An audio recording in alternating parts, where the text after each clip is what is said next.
மகர ராசிக்காரர்கள் குடும்பத்தில் துணை அல்லது துணைவியாருடைய தேக ஆரோக்கியம்தான் கவனமாக பார்த்து கொள்ள வேண்டும். குடும்பத்தில் அந்நியர் தலையீடு, பிறர் குடும்ப விஷயத்தில் உங்களுடைய தலையீடு கூடவே கூடாது.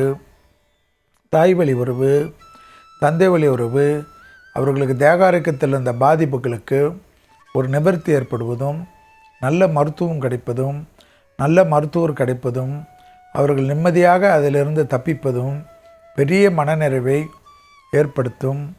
வண்டி வாகனத்தில் மட்டும் வித்தைகள் வேண்டாம்.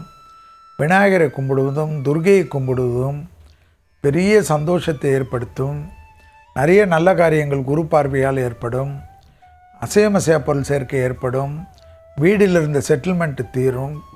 துணை அல்லது துணைவியாருக்கும் உங்களுக்கும் இருந்த பஞ்சாயத்து தீரும்.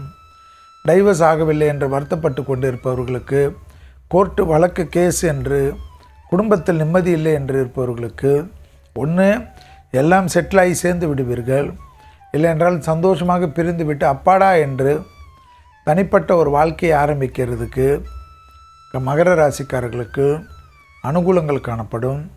ரொம்ப நாள் பிரச்சனை தீர்வது, லாபம் ஏற்படுவது, முதலீடுகள் ஏற்படுவது, வார்த்தைகளுக்கு மதிப்பு மரியாதை ஏற்படுவது, தைரியம் நம்பிக்கை ஏற்படுவது, குருவின் பார்வைக்குள்ளாக உங்கள் ராசி வருவதனால் எல்லாமே நன்மைகள் தரும்.